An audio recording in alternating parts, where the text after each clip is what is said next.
नमस्कार दोस्तों बीजेपी के ऊपर संजय राउत ने बड़ा आरोप लगा दिए हैं दोस्तों। उन्होंने बताया कि 2024 को चुनाव जीतने के लिए बीजेपी सरकार जो अयोध्या में उद्घाटन किया जा रहा है दोस्तों, उसमें किसी भी तरीके से आगजनी हुए पथराव करके पूरे देश का माहौल खराब कर सकती है बीजेपी के लोग। दोस्तों आपकी जानकारी के लिए बता दें, उन्होंने स्टेटमेंट दिया है कि जैसे सतपाल मलिक का जो स्टेटमेंट आया था दोस्तों कि पुलवामा हमला किया नहीं गया था दोस्तों, उसे करवाया गया था। इसी बेसिस पर उन्होंने बताया कि 2024 का चुनाव जीतने के लिए जो दूर से बुलाए जा रहे हैं अयोध्या के राम मंदिर के उद्घाटन के लिए, उसके अंदर भारतीय जनता पार्टी है वह किसी भी प्रकार से उसमें हिंसा फैलाकर पूरे देश को उसमें झुलसा सकती है। जैसे कि उन्होंने बताया, जैसे गोधरा कांड हुआ है और जैसे एयर स्ट्राइक किया गया है और जैसे हमारे जवानों को पुलवामा अटैक, इसी को उदाहरण देते हुए उन्होंने बताया कि आने वाले 2024 के चुनाव के लिए उद्घाटन में भी आगजनी और पथराव जैसे हिंसा करके पूरे देश का माहौल खराब किया जाएगा। दोस्तों संजय राउत का स्टेटमेंट है दोस्तों, आप इनका स्टेटमेंट भी सुन सकते हैं। लोगों के मन में ये डर चुनाव जीतने के लिए सर्जिकल स्ट्राइक का ड्रामा कर सकता है, वो राजनीतिक दल और उनके प्रधानमंत्री पुलवामा का एक उन्होंने काम कर सकते हैं, ऐसा आरोप सत्यपाल मलिक जी जो बोलते हैं वहाँ के राज्यपाल कि पुलवामा हुआ नहीं किया गया चुनाव जीतने। गोधरा के बारे में भी यही कहते हैं, लोगों के मन में शंका।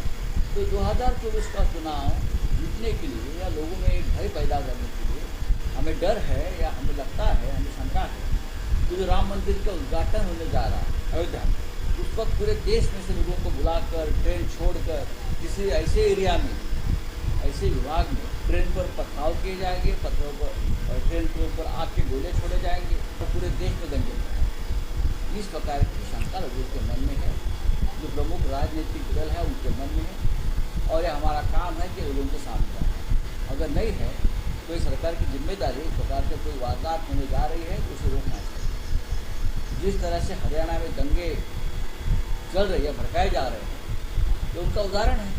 ये स्टेटमेंट देना है संजय राउत को जो कि भारतीय जनता पार्टी पे बहुत बड़ा आरोप लगा है दोस्तों। और वहीं पर राहुल गांधी जी का कुछ स्टेटमेंट भी वायरल हो रहा है दोस्तों।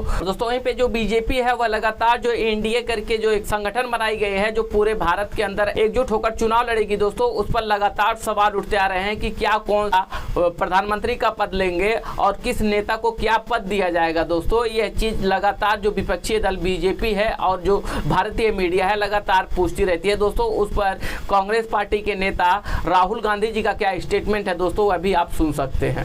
और फिर आप प्रेस कॉन्फ्रेंस में आते हो, कहते हो भैया चलो एक डिस्ट्रैक्शन मारते हैं, सीएम कौन होगा, पीएम कौन होगा। अगला सवाल आएगा पीएम कौन होगा, देख लेना आएगा, पक्का आएगा। डिस्ट्रैक्ट करना है भैया, सीएम कौन होगा, पीएम कौन होगा। फिर उसके बाद आएगा सवाल ऑपोजिशन यूनिटी नहीं है, वो भी आएगा। तो आप करिए जो आपको करना है, मुझे भी करना है काम। Thank you. उनका भी जो टिप्पणी का वीडियो है आप सुन सकते हैं। आप एनडीटीवी के हो, आप एनडीटीवी के हो।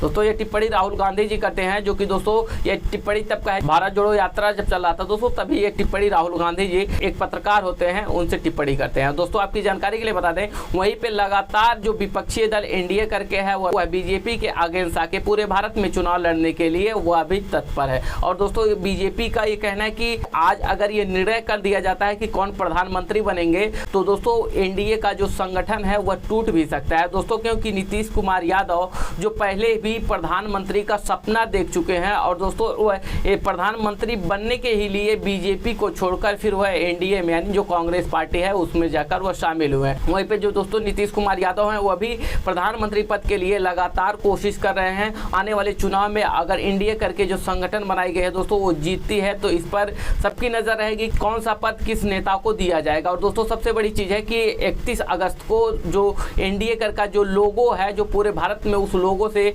एनडीए चुनाव लड़ेगी उसको लागू किया जाएगा।